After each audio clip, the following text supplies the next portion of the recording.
y el segundo fundamento es la consagración. Y quiero dialogarte y compartirte la consagración en los términos como venimos em, ah, compartiéndolo desde ayer, desde el amor, desde el tema del amor, ¿no? Em, el amor implica exclusividad.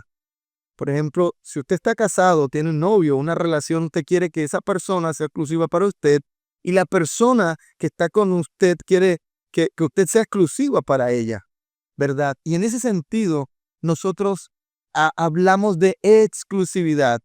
Así que escucha esto, la exclusividad es consagración. La consagración tiene como sinónimo la eh, exclusividad. Y somos exclusivos para Dios. Fíjate, en el Antiguo Testamento hay un tema interesantísimo y es que en el Antiguo Testamento la relación de Dios con su pueblo va a ser establecida o, ¿cómo diría?, explicada, va a ser colocada como una relación matrimonial, ¿sí? Va a utilizar la metáfora del matrimonio para decir cómo Dios y su pueblo están unidos. Y cada vez que el pueblo fue infiel a Dios, es decir, cada vez que el pueblo dejó a Dios y se fue tras otros dioses y tras ídolos, se denominaba adulterio, ¿sí? Y es clave que tú sepas que si amas a Dios, este es el primer fundamento, ¿no? Fundamento número 1, el amor a Dios. Fundamento número 2, consagración. Pero mira cómo lo estamos conectando. Si tú amas a Dios, tú tienes una relación con Dios amorosa, exclusiva. Y esa relación de amor y de pacto implica inmediatamente que hay una exclusividad con Dios y hacia Dios. Así que nuestro segundo fundamento, que es la consagración, implica una relación amorosa, como lo planteábamos ayer, pero una relación amorosa de consagración y de exclusividad.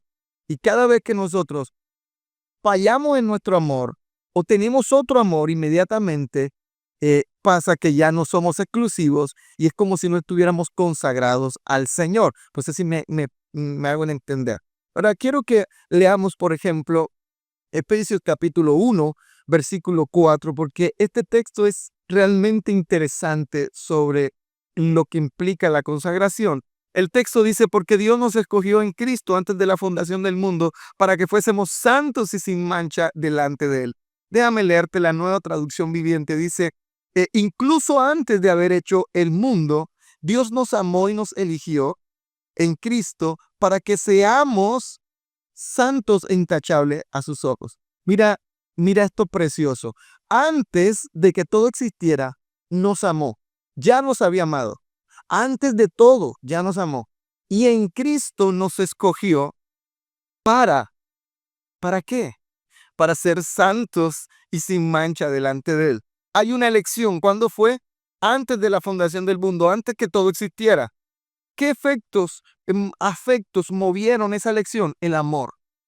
El amor movió la elección. Es bien. Ahora, ¿en quién o por medio de quién será esa elección? Por medio de Cristo. Mira, mira, por favor. Hay una elección antes de todo, movida por unos afectos, que es el amor, y por medio de alguien, que es Cristo. Y el propósito de la elección es ser santo y sin mancha, es decir, intachable delante de Él o delante de sus ojos. Así que aquí estamos realmente delante de algo tremendo.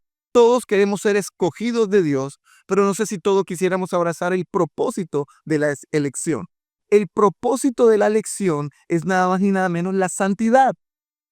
Regularmente, si nosotros hablamos de la consagración, tal vez no pensamos en esto, que la consagración es ya un propósito desde la eternidad y hasta la eternidad también. Fuimos escogidos en Él por amor desde antes de la fundación del mundo para la santidad y que seamos santos y sin mancha delante de Él. Así que si tú quieres, tú te concibes como un escogido de Dios, paralelamente debes concebirte como alguien llamado a la santidad. Esto no se despega, esto es inseparable. Es imposible ser escogido y no ser consagrado. Es imposible ser escogido y no ser exclusivo. Por la palabra santo es la palabra apartado. Repito, la palabra santo significa apartado. Por eso la palabra consagrado, santo y exclusivo son sinónimos. Cuando apartas algo para un uso específico, lo estás consagrando. Es decir, esto lo aparto para este objetivo, para esta función, para este propósito. Eso significa santo. Y en ese sentido, eso se vuelve exclusivo. Volvamos al tema del amor. Cuando una persona ama a la otra, está en una relación amorosa, te has apartado de todo lo demás y de todas las demás personas para ser exclusivo, para consagrarte a esa persona.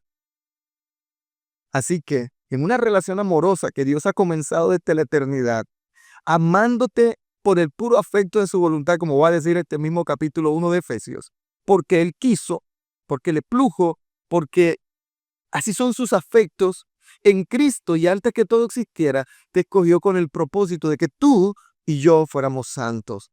Así que santo, que es apartado, que es exclusividad, santo no es perfección, santo significa consagración. Y sería bueno que lo escribiera por allí. Santo no es perfecto. Santo significa consagrado a un propósito, apartado para un propósito. Y nosotros confundimos regularmente el concepto de santo como una persona inmaculada que no tiene errores. Y lo que realmente indica que está santo es apartado para algo. Yo lo diría de esta manera. Es una exclusividad amorosa. No es perfección, es exclusividad amorosa. Es consagración radical. Es dedicación completa. Te lo repito, exclusividad amorosa, consagración radical, dedicación completa. Ahora, hay un texto famosísimo en Primera de Pedro 1:14, ¿verdad? Te repito las tres cosas. Ok. Exclusividad amorosa, dedicación completa y consagración radical. Eso es. ¿Ok? Ahora, Primera de Pedro 1:14 dice, como hijos obedientes, mira cómo te concibe el Señor a ti, como un hijo obediente, no se conforme a los deseos que antes tenían en su ignorancia, sino que así como aquel que los llamó es santo, sean santos en toda su manera de vivir. Ese es el 15, el 16, porque escrito está, sean santos porque yo soy santo, dice el Señor. Y si invocan como Padre a aquel que imparcialmente juzga según la obra de cada uno, condúcanse con temor durante todo el tiempo de su peregrinación. Qué espectacular estos cuatro versículos, 14, 15, 16 y 17, porque el 14 empieza a decir, número uno, que somos obedientes. Yo quiero creer que tú eres obediente y que eres obediente al Señor. Yo quiero obedecer a mi Señor. Yo quiero entrar en la categoría de hijo obediente. Y como categoría de hijo obediente, a mí me hablan esta palabra. Si tú eres un hijo obediente, dile, es para mí este versículo. No se conformen, indica no se ajusten. Es la misma palabra que aparece en Romanos 12, que no nos conformemos a este siglo. Bueno, es la misma palabra, no se ajusten, no se amolden, no tomen el esquema de este mundo, pero aquí dice, no se ajusten a los deseos que tenían cuando vivían en ignorancia. Quiere decir que hay unos deseos propios de cuando estábamos en un estado de ignorancia. ¡Wow! Por favor, mira bien el versículo. No se amolden, no se ajusten a estos deseos que tenían cuando estaban en la ignorancia. ¿Ok? Muy bien. Ahora, ¿cuál ignorancia? La revelación de Dios a tu vida y a la mía trae un conocimiento de Dios. El conocimiento de Dios trae un conocimiento de lo bueno y de lo malo, del bien y del mal, y por ende también trae un conocimiento y una revelación del juicio de Dios. Así que cuando esta palabra ignorancia es bien interesante, porque entonces está diciendo que ahora ya conoces a Dios por su revelación. Al conocer a Dios tiene un entendimiento del pecado, de lo bueno, de lo malo, y por ende del juicio de Dios. ¿Está conmigo? ¿Me sigue? Entonces dice el texto, por favor, hijos obedientes, no se ajusten, no se amolden, no tomen el esquema de una serie de deseos que tenían antes que Dios se les revelara. Antes que esa revelación trayera un conocimiento de lo que es el pecado y por qué es pecado, y antes, escucha muy bien, de entender el juicio de Dios. ¿Qué? Espectacular. Hay una serie de deseos que son conforme a la ignorancia. Y dicen, no puedes vivir conforme a ese modelo. Hermoso. Fíjate, en Hechos 17:30, Pablo va a decir que Dios ha pasado por alto los tiempos de la ignorancia. O sea, el tiempo que desconocieron las cosas de Dios. Y en Efesios 4:18 hay una ignorancia que domina y trae enceguecimiento. Lo que está diciendo es que ahora tú estás en luz. Y la luz ha erradicado tu ignorancia. Ahora puedes ver, ahora conoces a Dios, conoces el juicio de Dios, tienes entendimiento del pecado. A causa de eso, por favor, a causa de eso, como contraste, no te ajustes a esos deseos en la ignorancia. Ahora sé santo en toda tu manera de vivir. ¡Oh, qué espectacular! Sé santo no en unas cositas. Sé santo en toda tu manera de vivir. Porque como Él es santo, sé santo. ¡Wow! ¡Qué espectáculo! Como Él es santo, sé santo. Así que conocer más a Dios y su santidad me hace crecer en la consagración. Me hace crecer en la consagración. El verso 17 dice, porque si invocas como Padre a aquel que juzga, por eso te hablo del juicio de Dios, que juzga a la obra de cada uno, camina con temor todo el tiempo de esta peregrinación. ¿Qué quiere decir? Que tú y yo necesitamos tener un temor reverente de cómo es que caminamos en la vida, de cómo es nuestro peregrinaje en esta tierra. ¿Ok? Así que la consagración, la santidad es un propósito, es un llamado, es una meta, es un peregrinaje continuo. Otra vez, es un propósito, es una meta, es un llamado, es un peregrinaje continuo. Fuimos llamados desde la eternidad. Hebreos va a decir, sin santidad nadie verá al Señor. Y desde la eternidad fuimos llamados para eso. Nadie entra al cielo sin santidad. Y nuestro peregrinaje es un temor reverente que te va santificando constantemente. No te dejes amoldar, encajonar, tomar el esquema de los deseos que tenías cuando estabas en la ignorancia. ¿Ok? Rápidamente, rápidamente. Es muy importante. Como el tema lo planteé y lo inicié hablando del amor, hay un tema de amor clave. Usted ha escuchado cuando hablan de el mundo, cuando hablan del mundo. A mí ese tema me gusta mucho y me gusta compartirlo, así que rápidamente, y entra aquí clave, ¿no? ¿Por qué? Porque el Salmo 24:1 dice, de Jehová es la tierra y su plenitud, del mundo y lo que en él habita. Mundo está hablando del cosmos, de la creación allí. Juan 3:16 dice, de tal manera amó Dios al mundo. Y esa palabra mundo se refiere a la humanidad, al ser humano, a la humanidad. ¿Sí ves? Así que la misma palabra no se está refiriendo a lo mismo en dos textos distintos.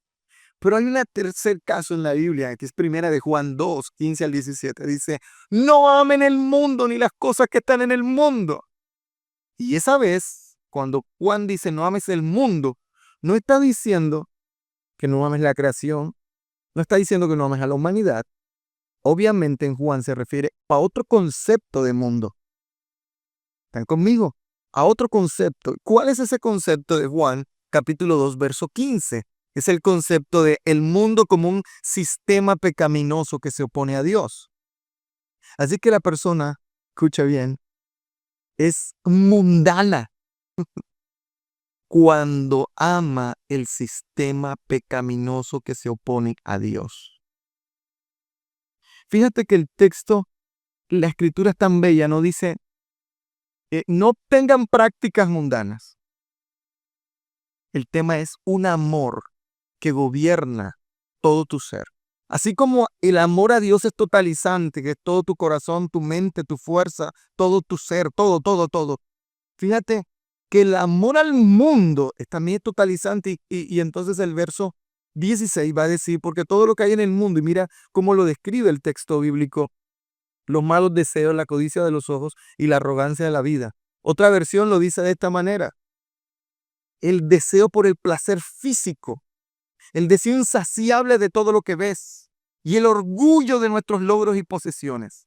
¡Wow! Cuando tu amor está en el placer físico, en el deseo insaciable de todo lo que ves y en el orgullo de tus logros y posesiones, tienes un corazón mundano. Pastor, ¿y por qué viene esto? Oh, porque te he planteado el tema de la santidad como un tema que comienza con nuestro primer principio, el amor. Y cuando amas, eres exclusivo. Y el tema del mundo es que el texto lo dice no porque tengas prácticas o que eventualmente haces algo, no, sino que amas el sistema pecaminoso enraizado en el placer, en un deseo insaciable de tus ojos y además en el orgullo de posesiones y logros. Y así es este mundo, así es este sistema pecaminoso. Así que el texto va a decir, cuando tú amas eso, entonces el amor de Dios es como si el amor de Dios no te hubiese sido revelado. Tú quieres tener un corazón que se consagra a Dios, tú tienes que declarar una batalla de que tu amor es exclusivo y eso te lleva a la consagración. ¿Por qué tú y yo y cualquier otra persona cae en ciertas prácticas pecaminosas? Porque está amando eso. Oh, el texto dice, amar el mundo. Santiago 4:4 dice, oh almas adúlteras. Wow, ¿y por qué tendría que decir adulterio? ¿No saben que la amistad con el mundo es enemistad contra Dios? Por tanto, el que quiere ser amigo del mundo, de este sistema pecaminoso, se constituye enemigo de Dios. Es una batalla donde tienes que declarar un solo y máximo amor. Y ese máximo amor está por encima de cualquier otro amor, incluyendo la autosatisfacción placentera, incluyendo los deseos insaciables y las codicias de tu propio ser, incluyendo todos los logros y posesiones que quisieras tener. Es decir, una batalla frontal contra el mundo. Tú sabes que el sacerdote, en Éxodo 28, si mal no lo recuerdo, hay una descripción del sacerdote. Y los sacerdotes tenían una mitra, una leyenda, una esquela aquí al frente que decía santidad a Jehová. Otras versiones dicen consagrado a Dios, consagrado al Señor, consagrado. Esta es tu identidad, consagrado, consagrado, exclusivo. Job, regálame 2 minutos más, por favor. Job va a decir lo siguiente. Aleluya, qué bendición. Job va a decir, hice un pacto con mis ojos de no mirar con codicia sexual a ninguna joven. Job 31:1. O sea, Job se colocó en la tarea personal de decir, no voy a mirar, y fue radical con eso. Quiere decir que nosotros entonces podemos estar haciendo eh, estas determinaciones para poder estar consagrados, exclusivos, dedicados amorosamente a nuestro Dios. Los que estén entendiendo esto, por favor, denle un corazoncito allí. ¿Ok? Eso. Áreas en las que debe estar consagrado. Áreas. Tu mente y tus pensamientos. Tus emociones y sentimientos. Tu sexualidad. ¡Wow! Tu sexualidad. Si no viste nuestra prédica de este domingo, que fue sobre la meditación interior, entonces te recomiendo que la veas, pero esta es la cuarta cosa en la que debes buscar consagración. La meditación interior de tu ser. Porque toda vez que nuestra meditación no está consagrada, ese es el caldo de cultivo para luego caer en un pecado. Así que áreas de consagración, áreas donde, igual que Job, deberías hacer un pacto, un voto solemne con tu propio ser, tu mente y tus pensamientos, tus sentimientos y emociones, tu sexualidad, tu meditación interior, tu familia debe estar consagrada al Señor. Tus finanzas debes consagrarlas al Señor. Es que el texto dice, sé santo en toda tu manera de vivir. No excluye tu sexualidad, no excluye tu familia, no excluye tu plata, tu dinero. No excluye tus pertenencias. Ya consagraste al Señor el carro, la moto, el equipo, el televisor, la guitarra, los zapatos. Ese es ser religioso. Es que no queremos ser fanáticos. Eso no es fanatismo, ese es bíblico. A veces nosotros queremos ser, no seamos tan religiosos. Rebajemos un poquito el estándar, porque es que por eso otros han tropezado. Hermano, yo creo que nuestro peligro ha sido rebajar el estándar. Dios es dueño de todo, y todo le pertenece, y yo le pertenezco, y todo es de Él, por Él y para Él, y todo lo que tengo es prestado, y todo es consagrado a Dios, exclusivo para Él, para su santo uso.